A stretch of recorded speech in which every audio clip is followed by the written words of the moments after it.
Again, good afternoon, everyone, and welcome to the GIN North America webinar in collaboration with our colleagues at with the Grade Working Group and the Evidence Foundation. I am Dina Baptiste, the chair of the GIN North America Steering Committee, and I will serve as your moderator for today. Good afternoon, and thank you for joining us. Today's webinar is Building Better Guidelines Together, introducing the GIN Guidelines Collaboration Toolkit. Today, we will have with us 4 experts in the field who are closely involved in developing this toolkit, and they will share their insights, lessons learned, and practical ways this toolkit can support collaborative guideline development. I'll introduce each of our experts in more detail shortly, but I want to start with a brief introduction to the Guidelines International Network, GIN North America community. We've been around since about 2010, bringing together an amazing community of guideline developers, implementers, and researchers from across Canada, Mexico, and the US. We host these webinars and regional in-person meetings and coffee chats to provide opportunities for our regional members to learn from each other and collaborate. This webinar is being recorded, so if you'd like to watch it again or explore many other options, please check out the GIN YouTube channel. And if you want to stay connected with the community, I strongly encourage you to join us on GIN Connect. I urge you to create an account, and if you're joining us today and you're not yet a GIN member, please consider membership, which will open the doors to a wealth of resources related to guidelines, as well as a chance to join many of our international work groups, such as the one here today. Also, a quick reminder that the GIN 2026 conference will take place in the beautiful city of Kuala Lumpur in Malaysia from September 15th to the 18th. These are some key dates for you to be mindful of, such as abstract submission, LMIC, grant application. If you're joining us from a middle income country, those may be applicable. But the conference registration will be opening soon, so please take early next year. So please take note of these deadlines. A few housekeeping reminders. Again, this webinar is being recorded and will be posted to our GIN YouTube channel. Please stay on mute and feel free to turn off your camera to manage your bandwidth when you're not speaking. We will have some time for questions and discussions after the presentations. Please use the Q&A tab next to the chat box in the Zoom control bar to submit your questions. And so now let us begin our webinar. To ground our discussion, it's helpful to talk about what we mean when we say collaboration. In guideline development, collaboration isn't just working together informally. It involves a structured partnership, organizations coming together with shared goals, shared responsibilities, and a shared commitment to the final product. This definition sets the foundation for why the toolkit is so valuable, because successful collaboration rarely happens by accident. It happens through intentional planning. I thought this was a perfect quote that captures the journey we all take when we develop guidelines across multiple organizations. Coming together is a beginning, staying together is progress, working together is success. We often begin a project with great enthusiasm and strong partnership. The true challenge and the real success come in how we work together over time. Today's webinar is designed to support that success. We'll introduce the collaboration toolkit and hear from our 4 speakers who bring firsthand experience with multi-agency guideline development. Together, we'll explore how shared language, cleared expectation, and structured agreements can help us create stronger, more coordinated guidelines. Our learning objectives for today align closely with the components of the toolkit. First, you'll be able to define the key terms that often shape collaboration. Second, you'll understand the purpose and structure of a MOU, Memorandum of Understanding, one of the most important tools for clarifying expectations early. You'll also become familiar with common challenges faced in multi-agency guideline development and the solutions recommended in the toolkit. And lastly, you'll be able to evaluate how shared definitions and formal agreements foster transparency, accountability, and efficiency in strengthening the partnerships that make guideline development success. Again, at the end, there will be time for questions and answers, and we will post the link to an evaluation for the webinar in the chat feature. So without further delay, let me quickly introduce today's speakers. And this brief introduction by no means do them justice, but you will have opportunities to read more online.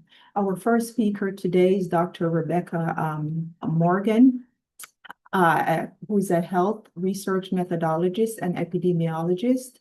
She teaches at Case Western Reserve University and McMaster University and serves as executive director of the Evidence Foundation. Her work focuses on evidence synthesis, environmental and health and occupational exposure assessment, and advanced guideline methods. Dr. Morgan is well known in the GIN North America, and those of us who use and are familiar with the Great Work Group products. So welcome, Rebecca. Next, we'll have Toju Agurimi. I'm so sorry I mispronounced your name. Our next, Toju is from the Public Health Agency of Canada, where she manages PHAC's knowledge creation and synthesis section and has extensive experience leading national guideline development and coordinating multi-stakeholder collaborations. We're glad to have her here today. Next, we'll hear from Christina Ventura.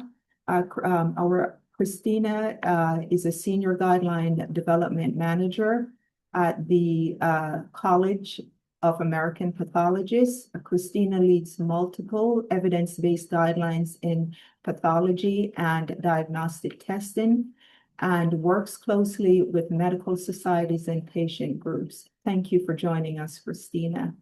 And our next presenter is Dr. Murad Alam, who is a professor and vice chair of dermatology at Northwestern University and the president-elect of the American Academy of Dermatology. He serves on several national committees and has authored hundreds of publications in dermatology and procedural medicine. We're honored to have him with us today. Thank you all for being here, and a quick disclaimer that the opinions expressed in this webinar are solely those of the presenters and do not represent the views of their organization or GIN North America. This material is intended for informational purposes only. So without further ado, I will now turn it over to our presenters. So, excuse me, so I will be presenting first, and I will just share my screen. If you could, okay.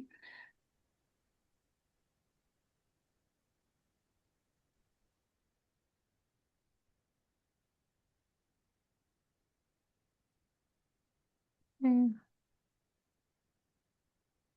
right. Okay. So can somebody give me a thumbs up that you're seeing my full screen?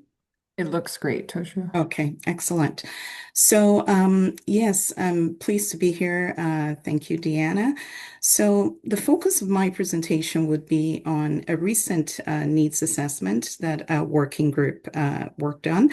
And it's really a qualitative interview study. And I think within that study, will touch on a number of things that Deanna had highlighted about what you're going to take away from this webinar. So I will go on to the next slide to first give you the aims and the objectives of the working group, because I think that would sort of provide some background as to why we do the types of studies we're doing.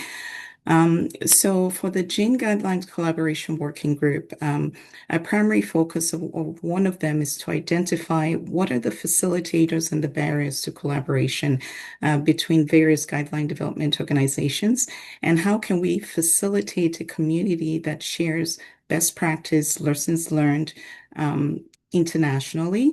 And then we also want to create a repository of tools and resources for future, hopefully successful guideline collaboration. So you're going to hear a little bit about tools from another speaker.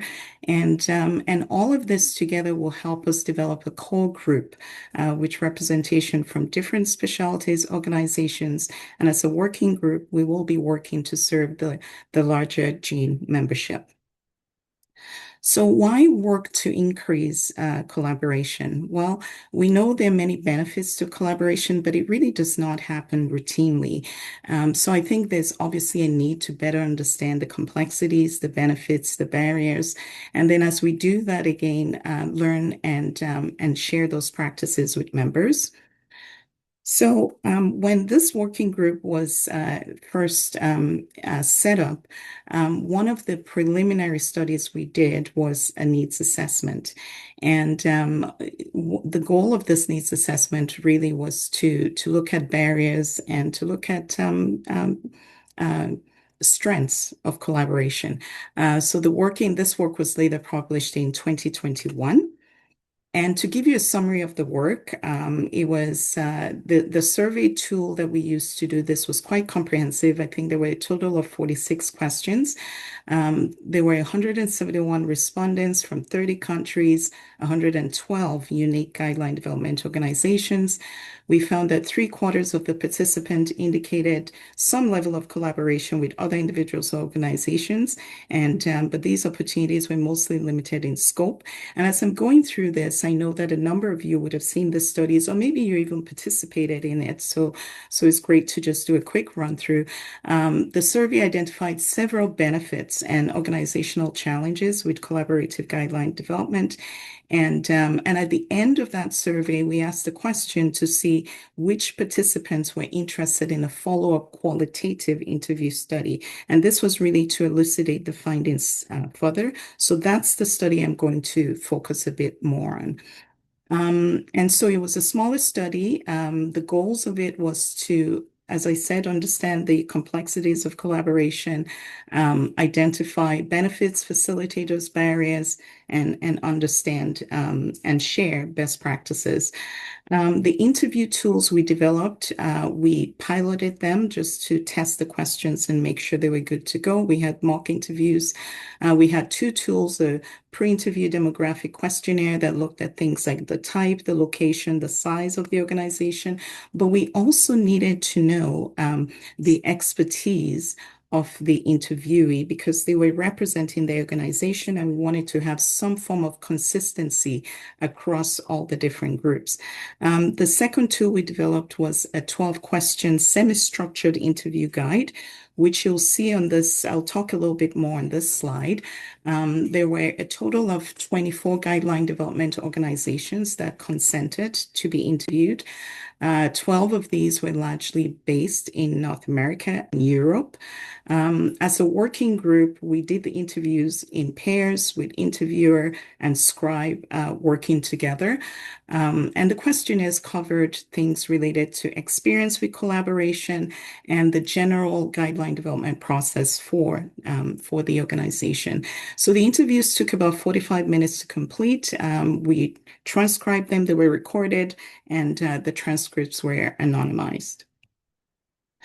And so what did that data show us? Well, first of all, the analysis that was done was using inductive thematic analysis methodology. And so we had 4 coders on the working group, and they individually familiarized themselves with the interview data. They generated the initial codes. They searched for the emergent sub-themes within Excel spreadsheets. And subsequently, the coders as well as the project lead met to collectively discuss and organize the independently generated sub-themes. So we could, look at defining the broader themes more accurately. And so there was a thematic map that was developed out of this, and this is what you see on this slide. And you see that we have facilitators on the left and green, barriers on the right, and I'll talk a bit about that much later. And then in the middle, we have what we call cross-cutting themes in yellow, and they were cross-cutting because they could be facilitators or barriers depending on circumstances related to individual organizations or to that collaborative effort. So, for instance, publication journal, for some organizations, they wanted to collaborate with an organization that had very structured and well-established dissemination process and journals, and saw that as a benefit, where other organizations had some challenges if their collaborator was very strict and restricted on how they collaborated. And then, of course, the levels of knowledge and training. When you have an incongruity across the teams, that would present obvious challenges to collaboration. And then the past experience in guideline development. When you have a good experience, you're more inclined to collaborate again. So just looking at facilitators of collaboration that we talked about on that slide, having a culture of collaboration really comes from trying it out as well as having good experiences and then figuring out what happened with the bad experiences, if you want to call them that. And then there's recognizing the benefits of collaboration. And, to a large extent, we know the biggest benefit is shared resources. So there's savings that comes with that. But the shared resources actually feeds into a number of other benefits, which includes reduced duplication and research waste, multidisciplinary teams working together. So you have a diversity of expertise, experience, discipline, perspectives. And of course, you have knowledge sharing going on, and that improves the quality and the quantity actually of the guidelines that are being put out. And you also have increased dissemination in terms of reach, leveraging the reach and the impact of each of those collaborators. So some of the facilitators, scoping and planning activities, if they're well done across teams, that is a significant help. Having templates and technologies to streamline and to help with project management, and really understanding the guideline topic prioritization activity, the resource allocation between groups, especially when you want to collaborate with them, because those decisions are made at a senior level. So the barriers to collaboration included misalignment. And anytime you have misalignment, that certainly provides challenges in collaboration. So that misalignment could be in the purpose, the scope, the target audience, and the goal. So it just leads to some inefficiency when it's not aligned across collaborations or across collaborators, rather. When you have significant differences between your guideline development process and methodology, that also produces a problem. So, for example, the manner in which the evidence is considered or the evidence is weighted, your guideline approval process, your publication process, how do you look at conflict of interest disclosure and management, those types of things can be a challenge. And then the concern that collaborators require, or collaboration requires more time and effort to establish agreements. And I think this concern is really fed by two things. First, not really highlighting the benefits that you get from collaboration. And also, as we start to streamline better tools like MOUs and things you can use, that would actually minimize the time and the efforts and address these barriers. And so I will end with this slide. As far as the details on this study, you would find them here in this article. And on that note, I think you can see all of those who were involved in this work at various times, and so sending out a huge thank you. And in collaboration, or in summary, the collaboration appeared to be improved by the application of the resources that were identified. And so what we're looking at is how do we implement these identified facilitators so that we can bolster collaborative efforts. And so there's certainly further elucidation to happen. And then looking at a collaboration toolkit, which you're going to hear about. What tools do we currently have? What tools do we hope to have? So on that note, I will stop right here and thank you for the opportunity. So I will pass it on to the next speaker. Excellent. Thanks, Tojo. It's always so exciting to look back on everything that this group has covered. Probably at some point, Tojo, we should mention we are hitting the end of our third terms as both chair and vice chair of the Guideline Collaborations Working Group. You may have seen the announcement circulated calling for interest and applicants to this fun and very productive group. So I'm Rebecca Morgan, as Deanna introduced. I'm a health research methodologist and epidemiologist. And you can see my affiliations. I have the pleasure today of actually showing you what this toolkit looks like. And I just can't emphasize enough how much thoughtful and hard work has gone into making a forward-facing tool for people to publicly access to help with their work.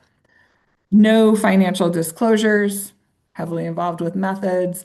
So a bit of background, as I mentioned, Tojo and I are finishing 6 or 8 years leading, this excellent working group. And the mission has been to identify and facilitate strategies for successful collaboration. The goal is always in the development of evidence-based recommendations. This could be clinical, it could be public health, environmental, occupational health, diagnostics.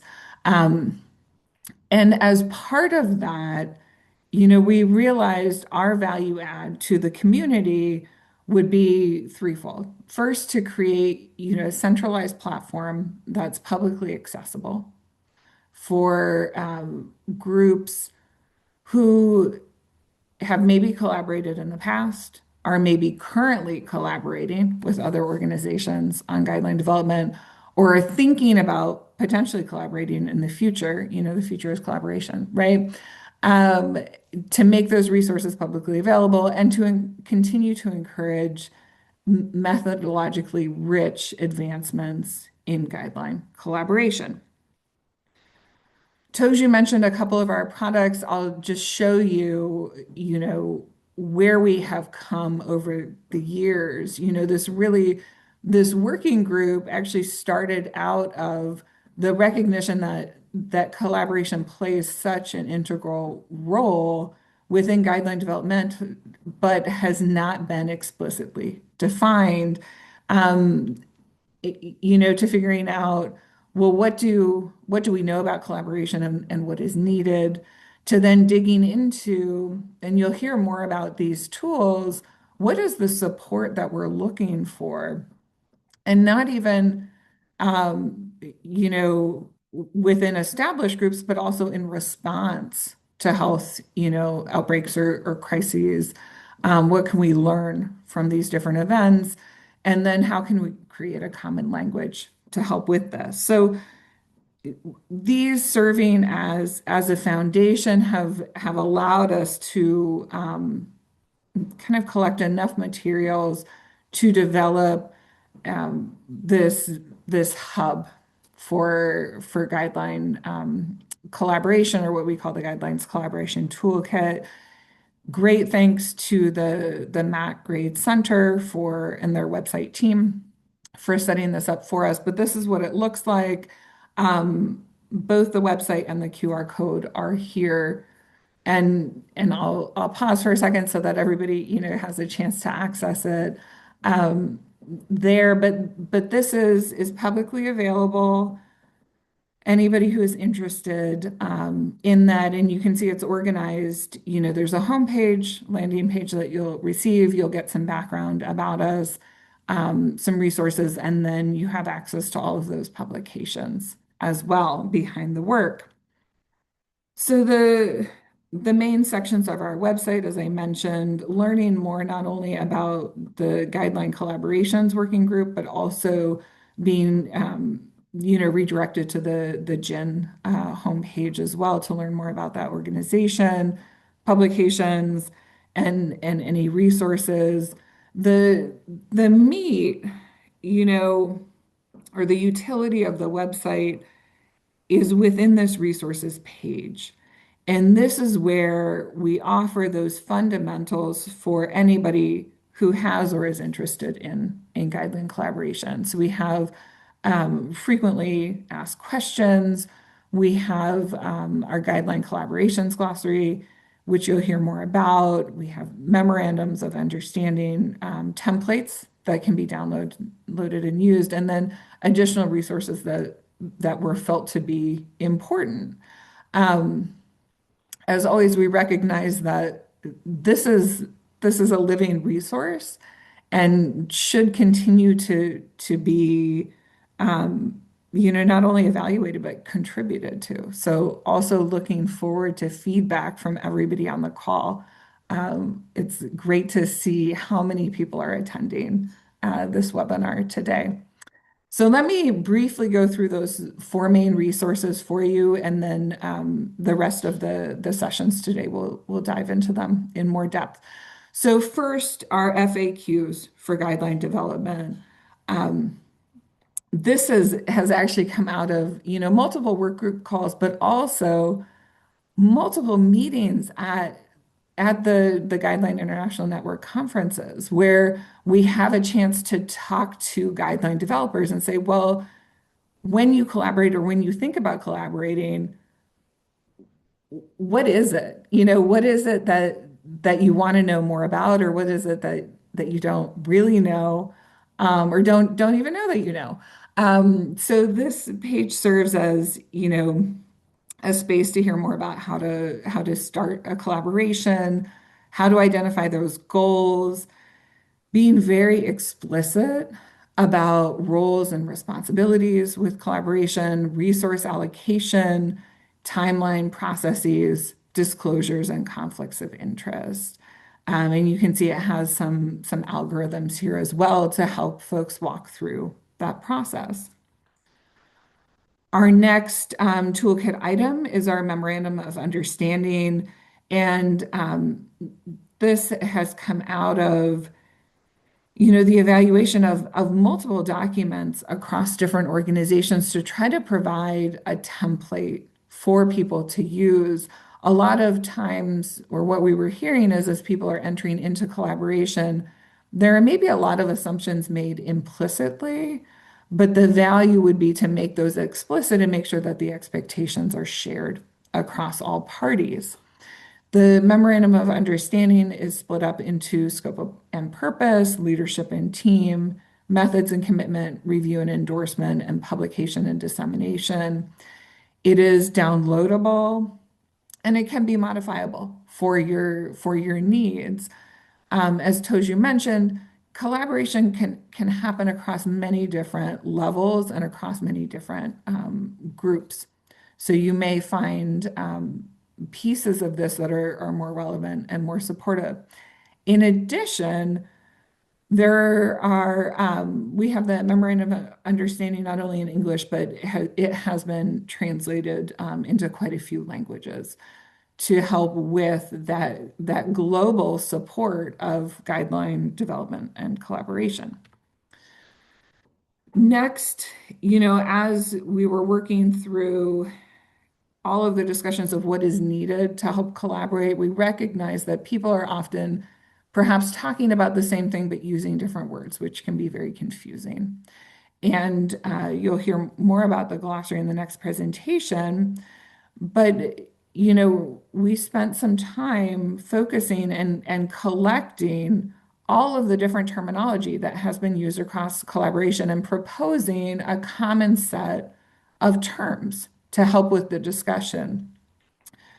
So this resource provides the glossary, again, can be downloaded or saved, also has been translated into a number of different languages, and for widespread adoption and dissemination.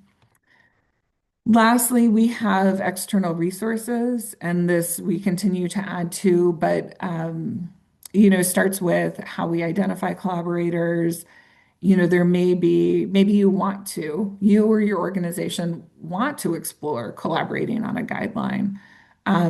So there are several ways in which you can do this. There are different guideline repositories that, show who is developing something very similar to be able to reach out and discuss that. There are different databases that can help, different organizational websites, and then also looking at the different collaborators who may be contributing to national socioeconomic status and standing to use. So this is an additional resource that was found to be valuable for that. So, to conclude this very brief overview of such a large tool, the goal has really been to collect, review, and present a publicly facing website to facilitate guideline collaboration between groups. On there are the tools and the templates, which I showed you, plus all of that background information on where they came from. It is, as always, and it should remain this living website. So we appreciate, feedback. We have the tools in many different languages. Perhaps you can contribute additional ones as well. We would always appreciate that. And then just a plug to join not only GIN, if you have not, but also the Guideline Collaborations Working Group. And I'll mention it again, there is an open call for the working group chair. Right now, if you would like additional information, please reach out. Thank you all so much, and I will turn it over to the next speaker. Murad. Yes, and I just need to know how to, let me see how I can get my slides up there. Okay. Is that working for people? Yes, I can see your screen. And then if Perfect. you just start the show. There we go. So yeah, one thing we were talking about was glossary, and this is now developed and published, but I just wanted to briefly go over the logic. The logic was not that words are trying to invent words, but really trying to come up with a consensus of what language is currently used so that there can be some uniformity. So we based this on work that had previously been done to standardize the terminology used by guidelines experts. And this is sort of the process that was used, starting this usual literature review, and then having a working group examine the various terms, suggesting additional terms, and then going through a process of multiple Delphi rounds and a consensus meeting to come up with the final list of terms. And of course, this also, as Rebecca said, is a living, evolving process in that obviously from time to time this will need to be updated. But this was a first step. We went through a process. We included a large number of experts from a number of different countries, and we did ultimately get a consensus for a number of over 30 terms. And those are these, and these are in a publication that is in JCE, so you can look it up. But I'm just going to scroll through these various things. But the goal was not so much to be prescriptive, as I mentioned earlier, but really to use what's currently being used, but to standardize it and to put it out there so that others who might not be so familiar with or be confused about which term is preferred would have the collective wisdom of a number of experts to guide them. And like I said, that could be updated in the future. I don't know if this was officially in my remit, but I'm going to also show you one other piece of work that the Guidelines Collaboration Work Group is working on, which is the conceptual framework. So this is work in progress, and this is based on work by Eli Achel to develop a conceptual framework for other things. But what we were thinking about, and we'd love to have your help in this, and some of you already have helped us with this, so thank you very much, is to think about guidelines collaboration from not the standpoint of solving a particular problem, but understanding its deep nature, if you will. And from a medical standpoint, we think about this as the anatomy and the physiology of guidelines collaboration. So really trying to figure out all of the mechanisms, not just the obvious ones, but the subterranean ones, the ways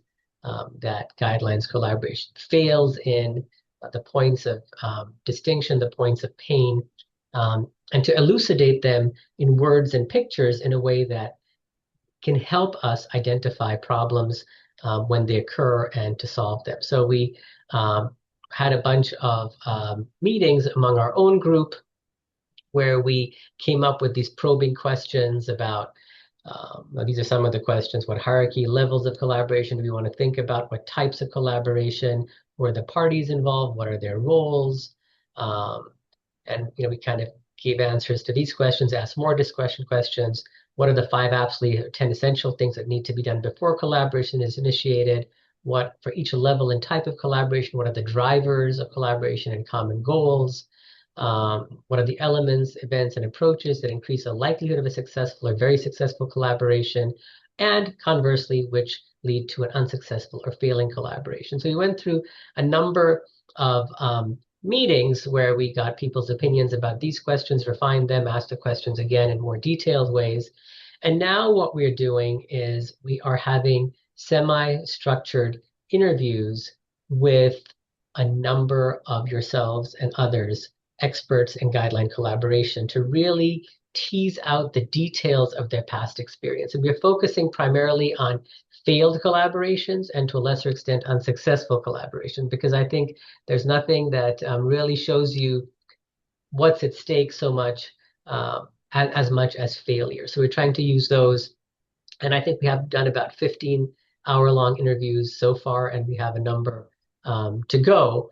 And then we're going to extract that data and use that data also as the foundation of developing diagrams, figures, etc., that try to delineate what's happening. It's been very interesting that I think we assessed when we were at 14 interviews that we expected to have thematic saturation by then, but we're really not.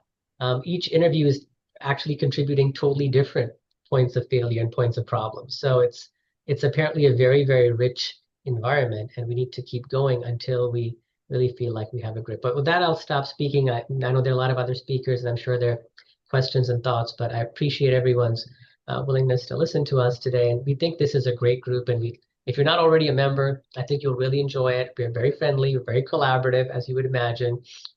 And I think this is really fundamental stuff that really cuts across guidelines of all kinds, and all of us can benefit from it. But thank you so very much.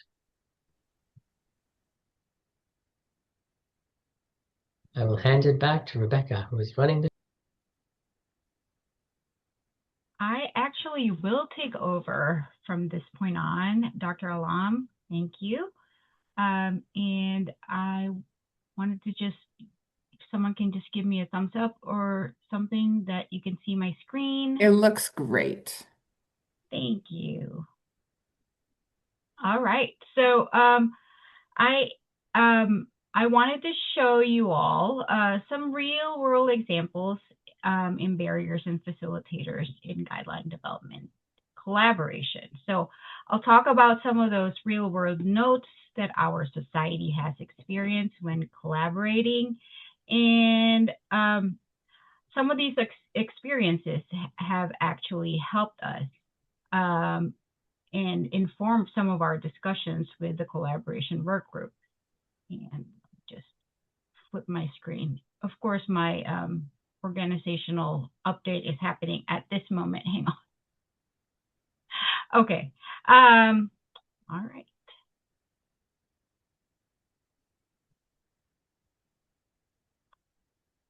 So a little bit about me. I am Chris Ventura, and I am a Senior Guideline Development Manager with the College of American Pathologists. My background is in public health and medical laboratory sciences. And prior to the CAP, I worked at a local community hospital as a lead medical laboratory scientist. I have been one of the members of the GIN collaboration work group for a couple of years now. A little bit about the CAP. We are I don't have any disclosures. A little bit about my society. I am with the College of American Pathologists, where we have more than 18,000 CAP members. We accredit more than 8,000 laboratories across the country and worldwide. So that is one of the things that we do besides guideline development. We have education for our pathology members, as well as accrediting many of these laboratories. So why do we do guideline collaborations? Here's a little bit of a background. We've started collaborating with other societies since the late 1990s. We partnered with ACR and ACOS to develop guidelines on breast diagnoses and treatments. There was a joint task force on that. And later on, we have started working with our friends with ASCO for a guideline recommendations for HER2 testing in breast cancer. That is one of our very first official CAP guidelines collaboration, and that was published with JCO. So since then, we've collaborated with many, many other societies, and I thought, I'd like to just start with that, where we came from.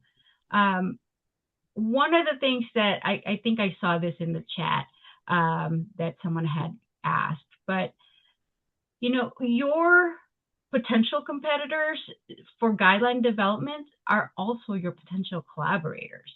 Your involvement with other organizations in the development, in the development of guidelines is key and essential to helping your own development in developing some of these guidelines. It is important to facilitate and accelerate adoption of pathology guidelines, and why not collaborate with some of our clinical colleagues, because we really want to see that perspective from across different specialties. We don't want to live in our silos, and we just want to make sure that whatever it is that we are recommending is sound and acceptable to our main stakeholders, which would be our clinical colleagues. With that, organizations, we ask, what type of organizations will the CAP want to collaborate with? And we really want to make sure that, is there a benefit to these collaborations? And these stakeholders that we can collaborate with are not competitors. They are our collaborators. They provide us with shared knowledge, and they serve different roles while working with the CAP, which includes, some oversight, maybe topic input, and sometimes product development and implementation support. So that's where we are with, any guideline developers that, are not potential, not only not potential competitors, but definitely potential collaborators. So we created this galaxy of our collaborative organizations, and we are there in the center. And this was created in early 2020s, I believe, and we have expanded some of our reach beyond that. But this is just an example of where we have which clinical colleagues and pathology colleagues we have collaborated with and extended our hand to collaborate with. And here are our current guidelines, many of which are in collaboration with our clinical colleagues. So Dr. Alam talked about, the glossary and the definitions of what we do as far in different levels of collaboration. And it is important to define that at the beginning of our agreement that level of collaboration is important. Are you endorsing a guideline? Is it a joint guideline? Is it a collaborative guideline? There are so many different ways to define that, and it really does help to have that common language in the glossary to define what we are talking about when we are collaborating with our colleagues. Yes, so these are examples of ones that we have different levels of collaborations with. We have our joint guideline with the Association for Molecular Pathology and the International Association for the Study of Lung Cancer. That's a joint guideline. We are on the third iteration of this particular guideline. We also have a collaborative partnership with other organizations where most of the staffing and the funding comes from the College of American Pathologists. That none of that responsibility is shared, but we do ask for our colleagues to provide us with expertise to sit on the guideline. And then sometimes we get endorsements where we are pulled in at the time that a guideline is published, and that's when we are asked to endorse it. And we usually have a formal process to do that as well. So we, as a society, can collaborate in different ways. And we can be a joint partner, a collaborative society partner, and an endorser. So I wanted to talk about some of our experiences with barriers and facilitators for collaboration. And these facilitators would really answer, like, why would you really want to collaborate with another guideline developer? Most of it is for resource allocation. We are in need of some subject matter experts. Sometimes our clinical colleagues, working with them, allows us to tap into that expertise that we otherwise do not have. Budget is a good resource to think about because for many of us, budget is very tight, and splitting the bill is a great way to extend these finite resources. And last but not the least, resource allocation is the staffing. Organizational staffing, when you have a joint partner, can be split evenly or almost evenly so that everyone has a key role in the guideline development. Knowledge sharing is important, where we learn from each other to have a better understanding of what each other does within their own clinical expertise. And then we want to make sure that at the end of the day, we have alignment in our recommendations. Nothing is worse than pulling in the same evidence base and coming up with different recommendations and not be in alignment. So that's really important. And we also need to know that, there's input for many of these key problems that we are trying to solve, and we can definitely share that information across different societies and expertise. So most importantly, as we've already discussed, we get to work collaboratively and break these silos so we can learn from each other and from our colleagues. For many of our guidelines, this is really important, where we can share dissemination implementation tools and expand our target audience, create tools that are multidisciplinary, and definitely increase buy-in with our different stakeholders. Let me talk about some of these collaboration pitfalls.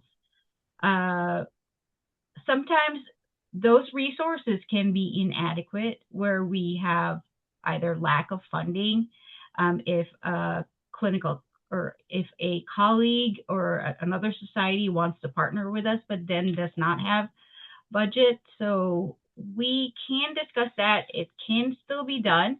Sometimes the staff hours can be split up, so there's a little bit of an equity. Also, sometimes there's not enough or not appropriate subject matter expertise that is being allocated to the project. These incorrect expertise can be nominated by organizations, and an example is for our early guidelines. Our subject matter expert pool were comprised of the best, which is what we want. But then sometimes these key leaders have the least amount of time to dedicate in the development of the guidelines. So in the end, they're not really there to participate. Again, a barrier can be also knowledge sharing. Do we share the same ideologies? Do we share the same mission or vision? And do we share the same values of what the ed product should be? So these are all preconceived notions that need to be discussed at the beginning of a guideline development. Organizational processes may be different, and I told you I had mentioned it. Sometimes methodology is different from how we do our evidence syntheses and different approaches.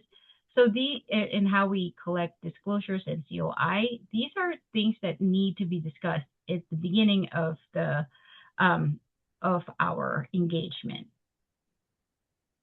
Again, some cultures are different. There's lack of, sometimes different cultural and work ethics are different, and that leads to lack of engagement or different levels of engagement. And that just leads to a really sour collaborative venture. And last but not least, collaborations take time. That needs to be built in when you are discussing that at the beginning. In our experience, some of our collaboration MOUs can take from about 3 months to about a year to put to work. But there are some takeaways for these successful partnerships. And one of the best things that we have done as an organization is establishing an MOU and using that template that was developed by the collaboration work group provides you with that step-by-step and some checklists that you can follow. We do need strong and efficient leadership, and there has to be that buy-in from all of your leaders from your different organizations, and that allows you to work efficiently together.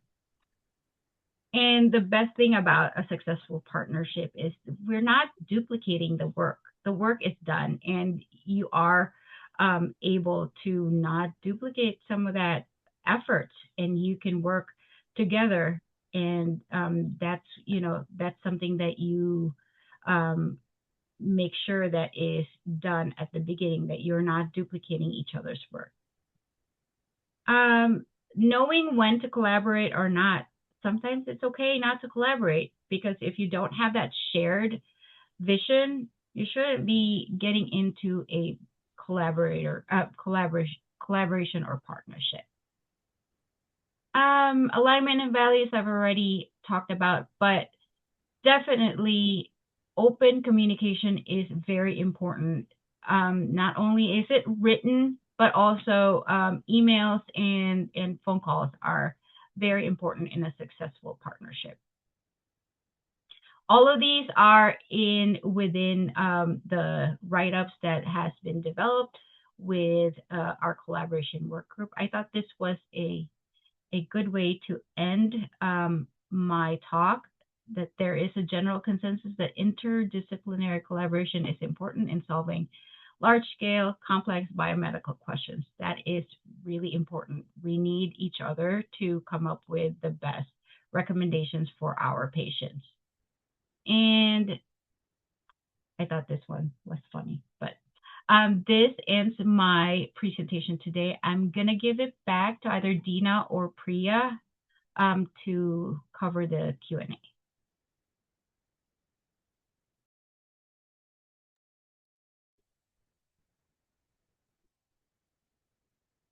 Thank you for that excellent presentation, everyone. And we have for our speakers, we have a couple questions in the Q&A. The first is, did this work or the larger working group explore how organizational attitudes towards collaboration versus competing with other guideline developers impacts decisions to pursue collaboration and their likelihood of success?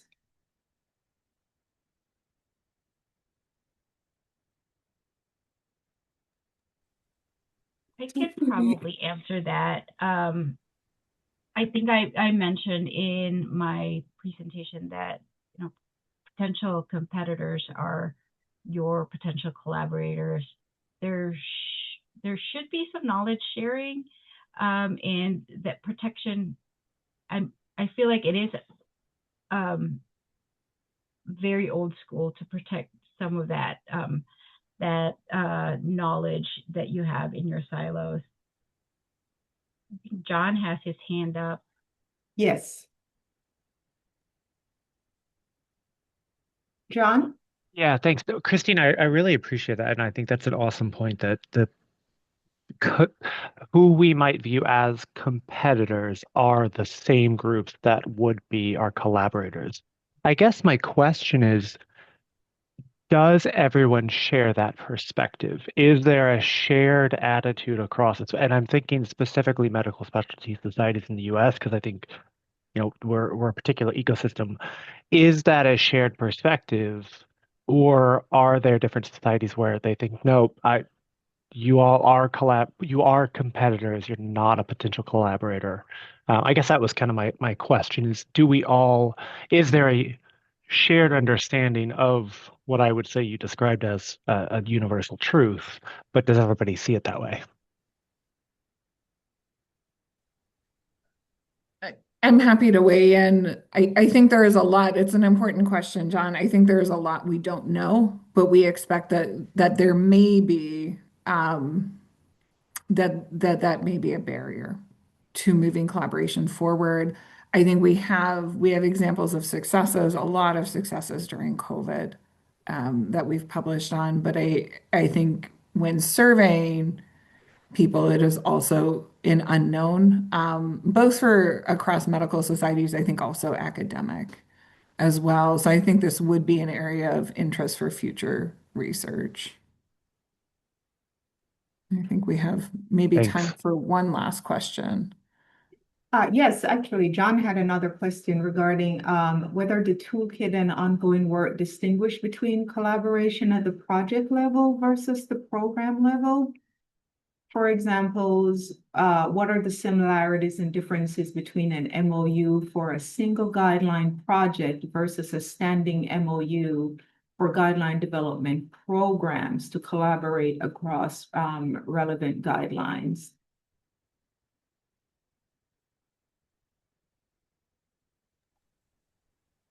I think when you, I can try to answer quickly. We have a couple publications on the MOU, and then looking through the template.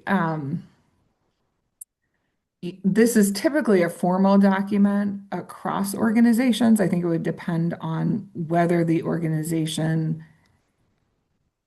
internally would want a formal document, signed at the program level. So I think it probably depends on the logistics of that. I don't think there's any reason to think that these elements would not be relevant to different levels of collaborators. And maybe that needs to be explored or made more generalizable. But I think, John, if you are thinking about this at the program or the project level, providing feedback to the group would be helpful. And I I know also we're a little wanted bit. to add, sorry, go ahead. Go ahead. No, I wanted to add that there can be multiple levels of MOUs within different organizations. We have a standing MOU for another society, but for each particular guideline, we also develop its own MOU just to be give us more clarity when we are working on these different project level items. I know we're out of time, but one question or thought that I had is, especially in the US, where we have a lot of medical specialty society, and many of them have their journals that they publish in, is if is there any guidance in the toolkit for handling competing publication or the need to publish in multiple journals? Maybe I can chime in here. I mean, Rebecca, you can talk about the toolkit if there's something on that. I think generally speaking, in terms of levels of collaboration and addressing questions like you just asked, Deanna, I think it's a bit challenging to have tools that are very targeted in those areas because we do want to make the tools adaptable and usable across the board. And when we talk about levels of collaboration, some of it is informal. And so there are a number of organizations, certainly like mine, that could have softer collaborations but produce their documents separately. So there is savings to that. There is some knowledge sharing. There's discussion around the journal to publish in. But if you're going to co-publish, then I realize that is a challenge. But if there can't be agreement there, there's not much we can do. But I do think that our efforts to put out these tools will help to slim the gap across, organizations in terms of addressing this issue. So we'll just keep working on this. And as Rebecca said, there are items we have to look at as a working group. So please join the working group. There's tons to be done. Well, thank you everyone for joining us today, especially to our wonderful speakers. This was an insightful and interesting topic, and we thank you so much for taking the time to put this together for us and to give us great insight on the collaboration toolkit. And as our speakers encourage, everyone, please think about joining the collaboration working group if you would, especially if you have interest in this topic and would like to learn more. Thank you again for joining us today, and enjoy the rest of your afternoon or morning, depending on where you are.